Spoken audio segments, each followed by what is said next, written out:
nombre del Padre, y del Hijo, y del Espíritu Santo. Amén. Dios te salve María, llena eres de gracia, el Señor es contigo. Bendita tú eres entre todas las mujeres, y bendito es el fruto de tu vientre, Jesús. Santa María, Madre de Dios, ruega por nosotros pecadores, ahora y en la hora de nuestra muerte. Amén. Gloria al Padre, y al Hijo, y al Espíritu Santo, como era en el principio, ahora y siempre, y por los siglos de los siglos. Amén. San Ignacio de Loyola, ruega por nosotros. En el nombre del Padre, y del Hijo, y del Espíritu Santo. Amén.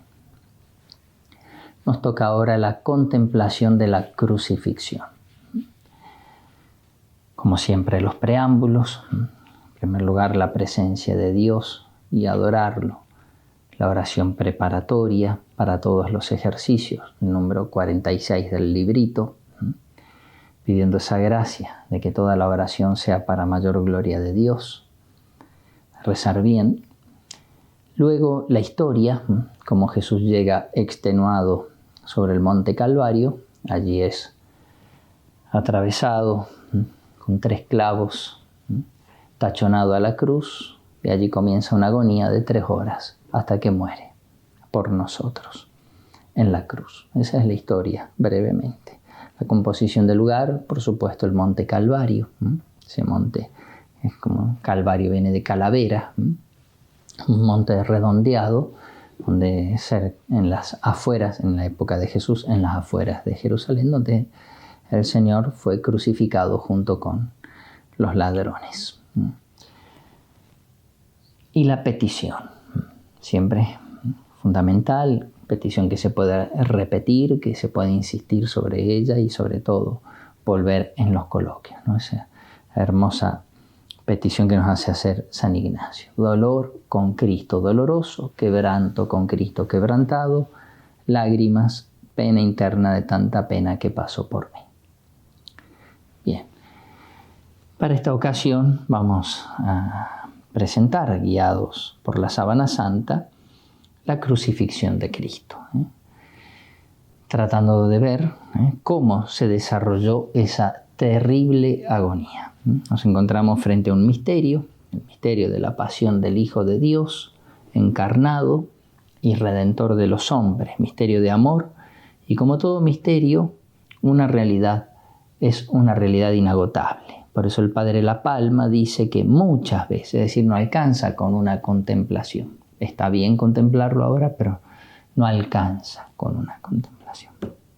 Entonces, muchas veces y con mucha atención y reverencia, tenemos que considerar cuánto largo tiempo y con cuántos graves tormentos ha estado nuestro Redentor sobre la cruz. Este será entonces nuestro propósito, detenernos un momento sobre la agonía de Cristo sobre la cruz para considerar con atención y reverencia algo. No podemos ver todo. De lo que significa estar en una cruz por lo menos 3 horas, clavado y colgado de 3 clavos. La sábana santa de Turín sabemos que fue el lienzo que cubrió el cuerpo de Cristo en el sepulcro. Y los detalles de esta pintura que ustedes pueden observar nos muestran cómo fue empleada la sábana para envolver el cuerpo de Jesús. ¿Cómo se formó la imagen? Una posible explicación, porque nadie vio el momento de la resurrección, es que cuando Jesús resucitó, emanó de su cuerpo luz y calor, tanto que quemó la sábana santa, dejando marcada su imagen. En la sábana, en la imagen, no se encuentra ni un solo trazo de pintura. La tela, como pueden observar ustedes en la diapositiva, que estaba más cerca del cuerpo se quemó más, la que estaba más distante se quemó menos. Luego los científicos han establecido para cada tonalidad de la imagen un número y para cada número una altura, y así han obtenido una imagen tridimensional perfecta. En la sábana santa, los suplicios sufridos por Cristo han dejado unas huellas tan claras que se puede leer sobre el tejido toda la narración de la pasión como si se tratara de un libro. ¿Y para qué nos deja Jesús esta fotografía? para que de alguna manera podamos medir de alguna manera sus sufrimientos. Y por tanto, para que comprendamos el inmenso amor que nos tuvo y que nos tiene. Buscaremos de conocer un poco más esos sufrimientos para amarlo más, porque nadie ama lo que no conoce. Y ahora nos adentramos en la misma pasión de Cristo bajo la guía de la Sábana Santa, que según el Papa San Juan Pablo II es la reliquia más espléndida de la pasión de Cristo. En este capítulo entonces vamos a considerar la crucifixión. Entrando de lleno en el tema de la crucifixión, los estudios hechos sobre la Sábana Santa nos indican que con Cristo se utilizó la técnica violenta para crucificar. ¿Qué quiere decir esto? Quiere decir que con Cristo se usaron clavos y no sogas. Era otra técnica. El uso de clavos está confirmado también por el apóstol Santo Tomás, cuando después de la resurrección, como dice el Evangelio de San Juan, capítulo 20, dijo: si no veo en sus manos la señal de los clavos y no meto mi dedo en el agujero de los clavos, 2 veces dice clavos, y no meto mi mano en su costado, no creeré. Entonces, en primer lugar, uso de clavos. En segundo lugar, la técnica violenta quiere decir que no se usó el cedile. Ahora podemos ver una cruz con este elemento fundamental, el cedile o sostén alperíneo, también llamado corno. Se trata de un elemento que se agregaba a la cruz, más o menos a la altura de la cintura del condenado, y sobre el cual el crucificado podía apoyarse, como cuando uno se sube sobre una montura. De este modo, el condenado, apoyado sobre este sostén, podía respirar sin ninguna dificultad. Se trata de un elemento que servía para que la crucifixión no fuese tan cruel, ya que con el cedile, un hombre de estatura normal no podía ir al encuentro de la asfixia, siendo imposible el desplome del cuerpo. Esto hacía que un crucificado podía llegar a estar muchas horas e incluso días sobre la cruz. El hecho de que Cristo muriera antes que los 2 ladrones y en apenas 3 horas después de crucificado, recordemos que algunos podían llegar a durar días enteros colgados de la cruz, se explica teniendo en cuenta los siguientes elementos. Primero, los horribles maltratos que precedieron a la crucifixión, sobre todo la terrible flagelación, a la cual hay que agregar la cruel e inusitada coronación de espinas y el penoso camino hasta el Calvario cargando la cruz con sus dolorosas caídas. En segundo lugar, la misma técnica de la crucifixión, es decir, el uso de clavos en vez de cuerda. Y en tercer lugar, la ausencia de cedile, que hacía presente uno de los peores tormentos, si no el peor tormento de la crucifixión, que era la asfixia.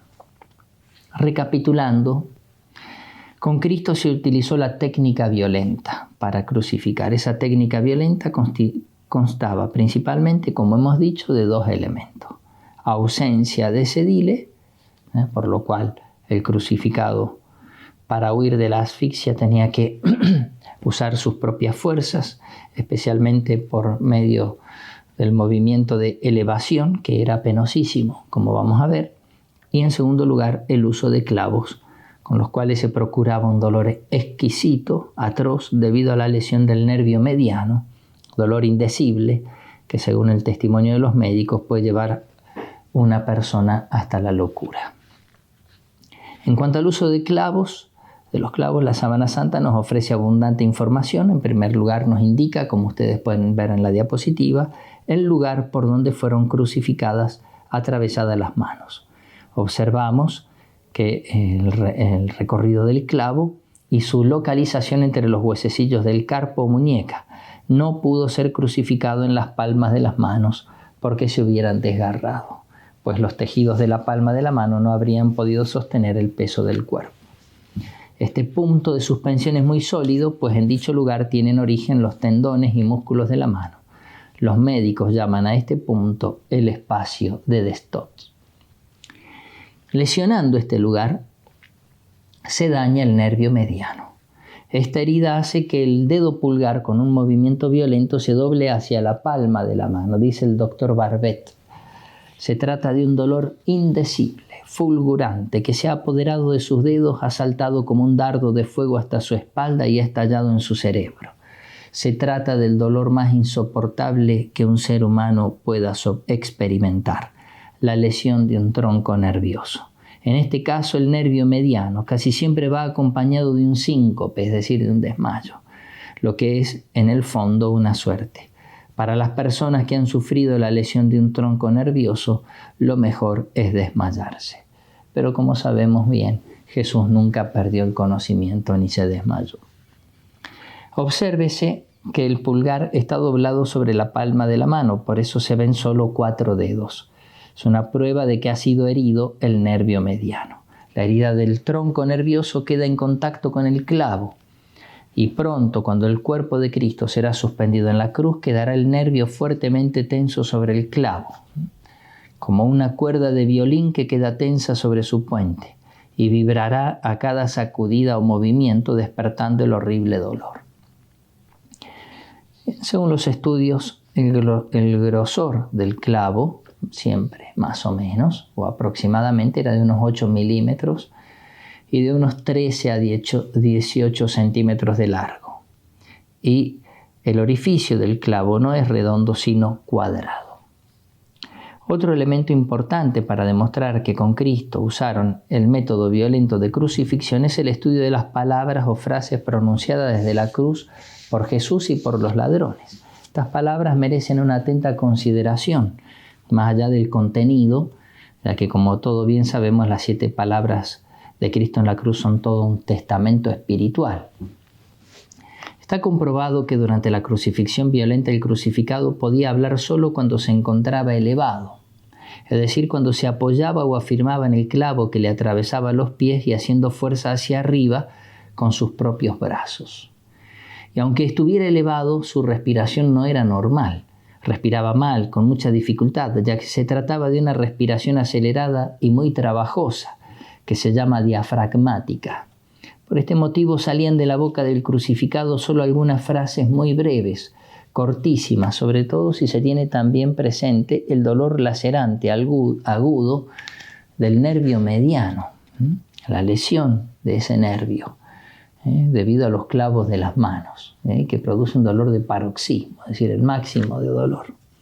Escuchemos las palabras de Cristo, frases muy breves y que son un fiel testimonio de lo dicho. Es decir, Jesús no podía respirar, se asfixiaba. Padre, perdónalos porque no saben lo que hacen. Primera, en verdad te digo que hoy estarás conmigo en el paraíso. Mujer, ahí tienes a tu hijo. Luego, indica una pausa, hijo, ahí tienes a tu madre. Dios mío, ¿por qué me has abandonado? Palabras que en el idioma de Cristo, en el arameo, son más breves, porque no hay artículos. Elí, Elí, lema sabactani. 4 palabras. Tengo sed. Todo se ha cumplido. Padre, en tus manos encomiendo mi espíritu. Es decir, toda frase es muy breve. Vamos a pensar, pensemos que en cuánto tiempo hemos leído estas palabras. 20 segundos, 30. Es todo lo que Jesús dijo en 3 horas colgado de la cruz. Entonces podemos pensar sin temor a equivocarnos que si Jesús en ese sublime momento de la cruz no hubiera tenido serias dificultades para respirar, ciertamente que hubiera dicho mucho más. Analicemos ahora las palabras de los ladrones, sobre todo la del buen ladrón, como dice el evangelista San Lucas, capítulo 23. Uno de los malhechores colgados le insultaba: no eres tú el Cristo, pues sálvate a ti y a nosotros. Pero el otro, escuchemos ahora la extensión de las palabras, dijo: ¿es que no temes a Dios, tú que sufres la misma condena? Y nosotros con razón, porque nos lo hemos merecido con nuestros hechos. En cambio, este nada malo ha hecho. Y decía: Jesús, acuérdate de mí cuando vengas en tu reino. Más o menos unas 40 palabras. Entonces la frase de los 2 ladrones, especialmente las del buen ladrón, revelan lo siguiente: una gran calma admirable y una sensatez extraordinaria, que ciertamente no son conciliables con el estado de sobreexcitación de quien tiene los nervios medianos lesionados y destrozados por 2 clavos. Recordemos que la lesión del nervio mediano puede llevar hasta la locura. Y en segundo lugar, las palabras del buen ladrón revelan una extensión de la intervención o palabras que no va de acuerdo al hecho de una respiración diafragmática y penosísima como era la de Cristo. Por estos motivos pensamos que los dos ladrones fueron crucificados con cuerdas en vez de clavos y que tuvieron probablemente apoyo o ayuda para poder respirar sin mayor dificultad. Por su parte, la Sábana Santa nos ofrece ciertos signos, como por ejemplo los regueros de sangre en las heridas de las manos, de los pies y de la cabeza, que ofrecen una importante información sobre la crucifixión de Cristo. El estudio detallado de esas marcas y heridas es clave porque nos lleva a entrever cómo en una película los movimientos dolorosos de los brazos, de la cabeza, de los pies y del cuerpo entero que Cristo tuvo que realizar por necesidad en su larga agonía sobre la cruz. El análisis frío y el cálculo geométrico de esas marcas de sangre, aunque sea un estudio árido y difícil, nos lleva a deducir un diagnóstico muy doloroso. La persona que tiene esas heridas ha sufrido atrozmente. Al mismo tiempo, este estudio y este importante diagnóstico se convierten para nosotros en altísima teología, porque nos revela a los hombres el misterio del amor del Verbo encarnado, amor de Cristo en la máxima expresión del amor que es darse a sí mismo hasta la muerte, y sobre todo la muerte de cruz con todo lo que eso significa. Por eso, este estudio de los sufrimientos de Cristo no es algo de mera curiosidad, sino que es altísima teología.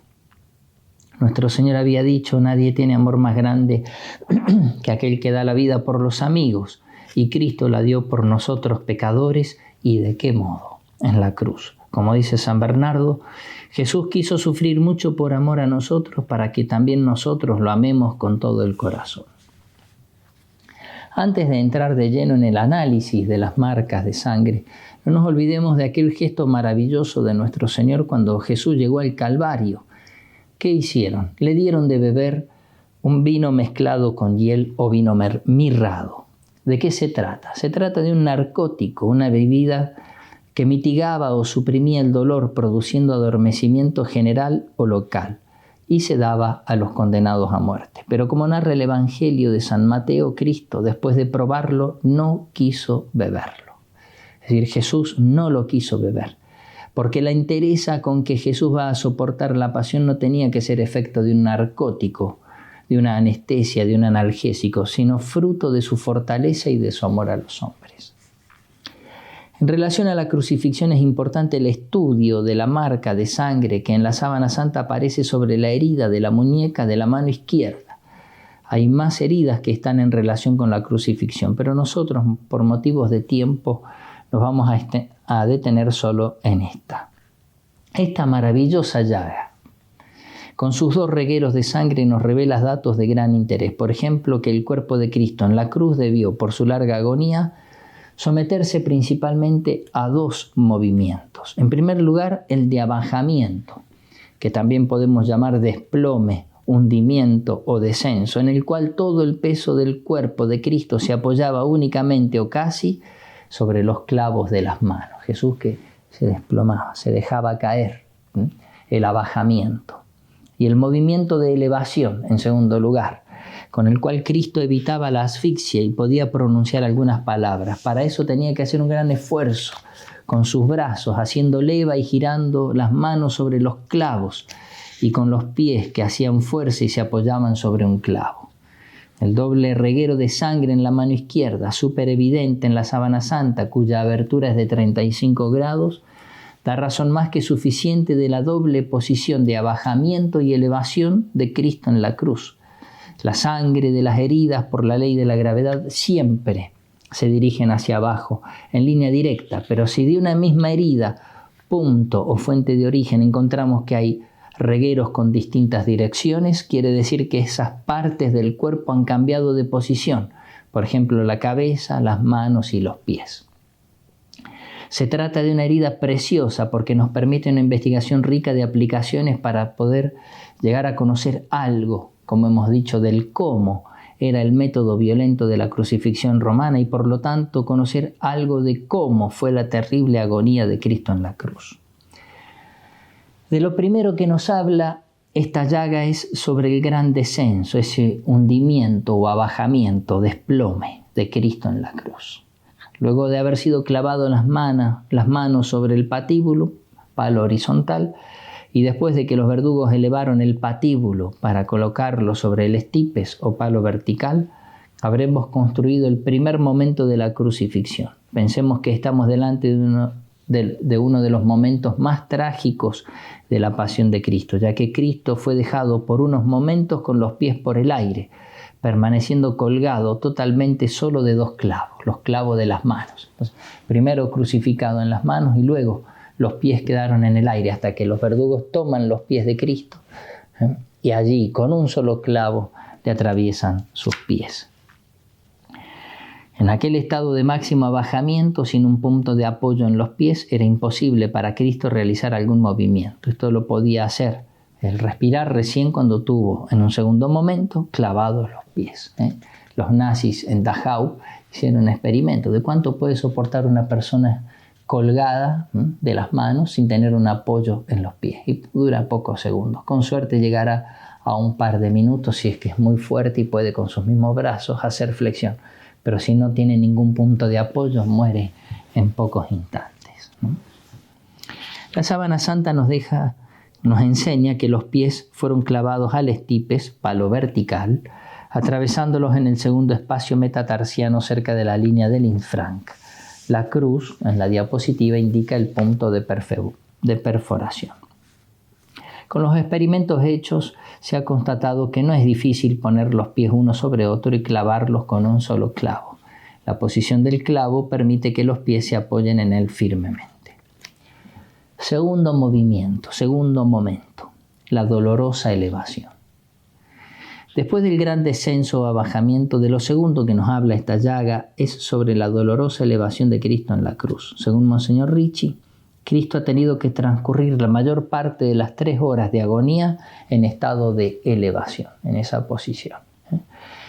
Y es lo evidente si se piensa que en el estado de abajamiento era inevitable la asfixia. Pero en este estado de elevación el esfuerzo era extremo y por lo tanto ha tenido que sufrir algún relajamiento, cansancio, por lo cual regresaba al grande abajamiento. Para respirar tenía que estar en estado de elevación, pero el dolor de los clavos en las manos y en los pies hacía que se desplomara. Pero al estar desplomado no podía respirar, se asfixiaba. De nuevo tenía que volver a la postura de elevación. 2 movimientos de Cristo en la cruz, el abajamiento y la elevación. Se trataba de un esfuerzo terrible, un sufrimiento atroz, lo que hacía de este modo violento de crucifixión algo mucho más humillante y doloroso, por los permanentes movimientos que tenía que hacer el crucificado para luchar contra la muerte, para no asfixiarse. En este contexto de los movimientos que Cristo tenía que hacer sobre la cruz, es que ahora se comprenden más el resonar en los oídos de aquellas sarcásticas burlas de los sumos sacerdotes, como dice Mateo en su Evangelio, capítulo 27, versículos 41 a 42. Has sido capaz de salvar a otros y no eres capaz de salvarte a ti mismo. Que podría ser la traducción de este pensamiento.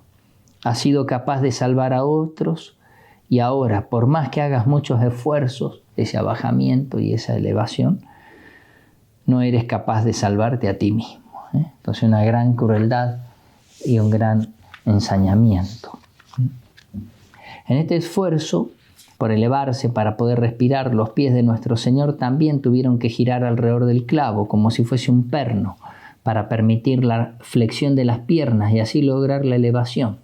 También la planta del pie derecho de la sábana santa manifiesta 2 regueros de sangre que confirman las 2 posiciones de Cristo en la cruz. No solo las manos, por la lesión del nervio mediano, sino también los pies sufrían atrozmente. Por esto mismo, después de un poco, Jesús se volvía a desplomar. No podemos dejar de recordar, al pensar y revivir los movimientos de Cristo en la cruz, que sus músculos estaban profundamente lesionados, golpeados, hasta destrozados por la cruel flagelación, lo que hacía que cada movimiento fuera mucho más doloroso y atroz.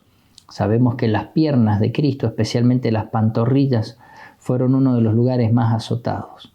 Y Cristo, para evitar la asfixia, ciertamente que tenía que hacer mucho esfuerzo con sus piernas para permanecer en la posición de elevación.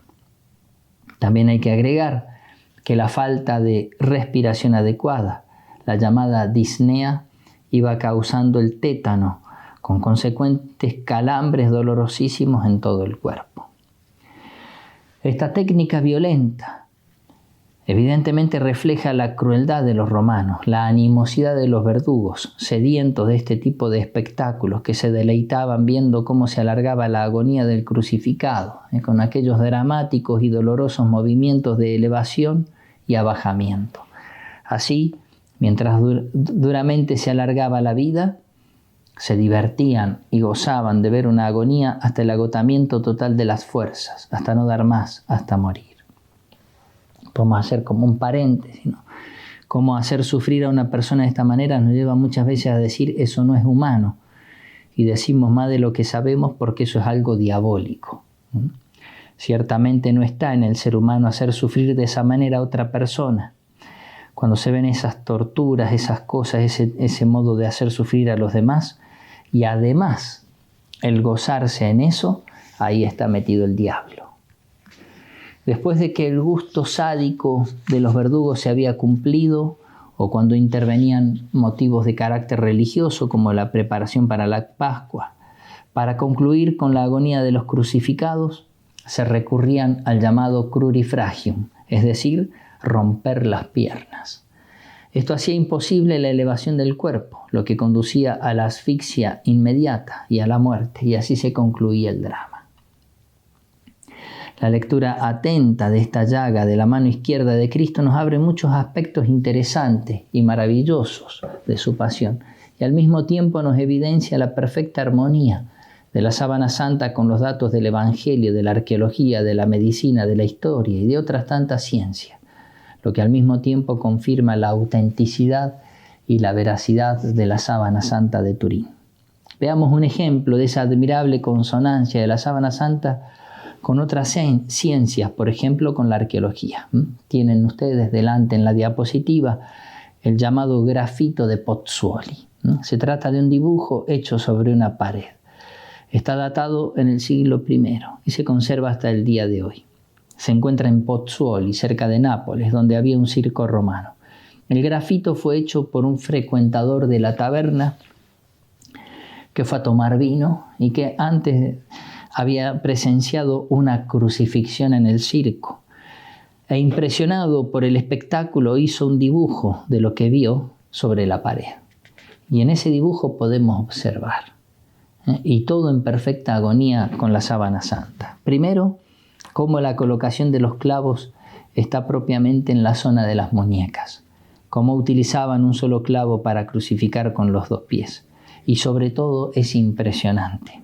Es patente el gesto de asfixia en el crucificado de Pozzuoli. Gesto que quedó grabado en la mente del que hizo ese grafito. La asfixia del crucificado es evidente por la expresión de la boca abierta, como mostrando hambre de aire, y por el signo de las costillas que están muy marcadas o pronunciadas. Algo impresionante. Regresemos a la pasión de Cristo. Recordemos que nuestro Señor se alzaba apoyándose sobre el clavo de los pies para tomar aire porque se asfixiaba, pero al no poder soportar el dolor del clavo de los pies volvía a desplomarse. De esta manera la mano giraba sobre el clavo del carpo, destrozando el nervio mediano. No hay nada que se pueda comparar al dolor que produce la lesión de un tronco nervioso. Al mismo tiempo producía un dolor de paroxismo, es decir, el máximo de dolor. Como decía el doctor Barbet, la naturaleza se inhibe, sobreviene un síncope y se muere de dolor. Hay que agregar que el doble movimiento también hacía que las llagas de las manos y de los pies se fueran ensanchando. También hay que decir y tener en cuenta que al levantarse y al dar llagada por la flagelación se raspaba contra el áspero y rugoso madero vertical, y que la superficie de las manos se iba llenando de heridas al rozar con la superficie áspera de la cruz. Allí comenzó una terrible agonía, Fueron 3 horas interminables. Tener que sostener su cuerpo de las manos clavadas era la tortura más atroz de la crucifixión. Y a todos estos tormentos se suma la asfixia. Cristo debía sentir la sensación de un ahogo progresivo, una falta de respiración de lo más desagradable. El corazón trabaja más, sus latidos se aceleran y se debilitan. De ahí sigue cierto estancamiento de la sangre en los vasos sanguíneos de todo el cuerpo. Y como la oxigenación se realiza mal en los pulmones porque funcionan insuficientemente, se produce una sobrecarga de ácido carbónico que provoca una excitación de las fibras musculares y en consecuencia se produce una suerte de tétano en todo el cuerpo, calambres y tirantes de los músculos. El doctor Hinex afirmaba al respecto: es la muerte más horrible y espantosa que puede encontrarse. San Lorenzo Justiniano dice que la muerte de Cristo fue la más amarga y dolorosa de todos porque fue sin el mínimo consuelo. Brevemente recordemos algunos otros aspectos, algunos otros de los tormentos sufridos por Cristo durante su agonía en la cruz. En primer lugar, había quedado clavado en la cruz completamente desnudo. Esa era la costumbre romana. No hace falta aclarar que esta desnudez total era una gran humillación. Otro de los tormentos fue la sed. Se trata de una sed abrasadora, que era otro de los tormentos de los crucificados. Una sed causada por la fiebre alta, por la pérdida de sangre y por la abundancia de sudor derramado.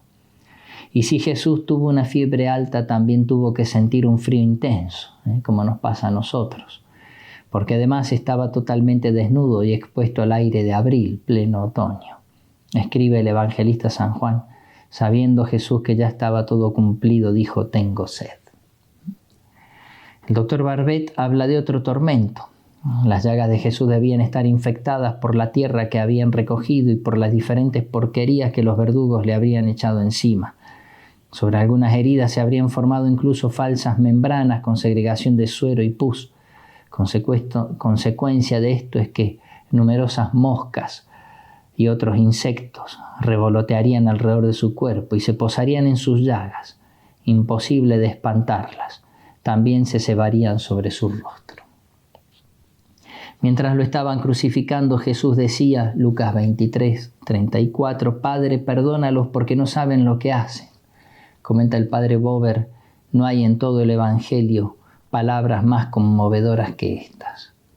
Torturado por los dolores atroces de la crucifixión, abrazado de sed y ardiendo en fiebre, abrumado por la humillación y la vergüenza, ultrajado por sus insolentes enemigos allí presentes, no pide que baje fuego del cielo y los consuma. Al contrario, lleno de misericordia, pide al Padre perdón para ellos. Jamás persona alguna ha mostrado tanta nobleza, tanta elevación moral, tanta grandeza de alma, tanta generosidad y más que nada tanta bondad y tanta caridad de corazón como muestra Jesús con estas palabras. Padre, perdónalos, porque no saben lo que hacen. Y fue aquí desde la cruz donde Cristo pronunció más que una palabra, un grito desgarrador. Elí, Elí, lema sabactani. Dios mío, ¿por qué me has abandonado? Se trata, como dice el padre Castellani, de una frase de dimensión infinita. Hacia las 3 de la tarde, en medio de una sed abrasadora, Jesús gritó a gran voz. Por lo tanto, todos escucharon un gran lamento repitiendo las palabras del Salmo 21, donde se habla largo y detalladamente sobre la pasión de Cristo. Dios mío, ¿por qué me has abandonado? Cristo se había identificado con nosotros los pecadores, se sintió pues el gran pecador, identificado con todos los pecadores del mundo, como dice San Pablo, quien no conoció pecado se hizo pecado por nosotros. Por eso Cristo se sentía separado del Padre y lo sufría infinitamente en su corazón, sufrimiento infinitamente más grande que todos los sufrimientos físicos juntos. En este momento crucial de la pasión, Jesús nos ofrece lecciones admirables. Por ejemplo, si bien es cierto que el silencio de Cristo era necesario para darnos ejemplo de paciencia, también era necesario hacernos saber que era mucho el sufrimiento que sentía en su alma. Para entender que realmente sufría mucho en su cuerpo, bastaba con ver cómo todo él era una llaga viva, desde los pies hasta la cabeza. Bastaba con ver el rostro de Cristo todo desfigurado.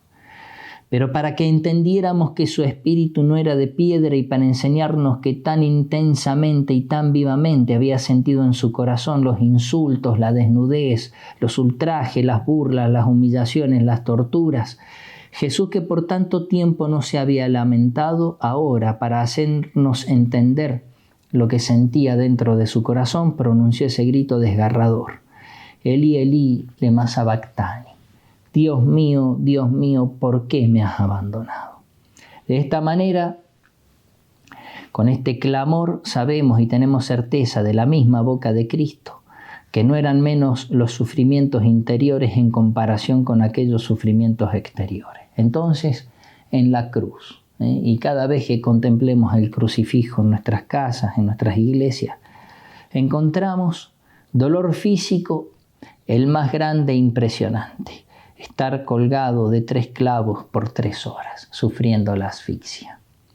Dolor espiritual, el más grande, la desolación más grande de la historia. Dios mío, ¿por qué me has abandonado? Después de unos instantes, Cristo murió. Y como narra el evangelista San Juan, uno de los soldados le atravesó con su lanza el costado y al instante salió sangre y agua.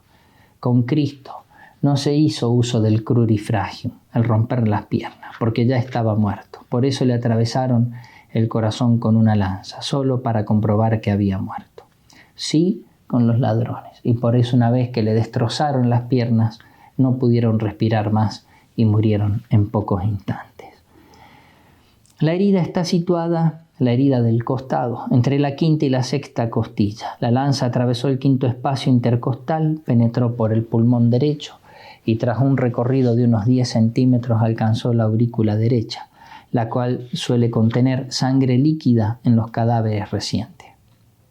Dice el doctor Marino Molina que en agonías excepcionalmente dolorosas el agua del pericardio es abundante. Concluyendo, el doctor Hynek reflexionaba, contemplando toda la crucifixión, siguiendo la sábana santa. Nunca hubiera podido creer, ni imaginar siquiera, que la crucifixión tuviera tanto de atroz y de cruel como nos lo da a entender la sábana santa con su mudo pero elocuentísimo lenguaje. La crucifixión excede en crueldad a todo cuanto podamos imaginar.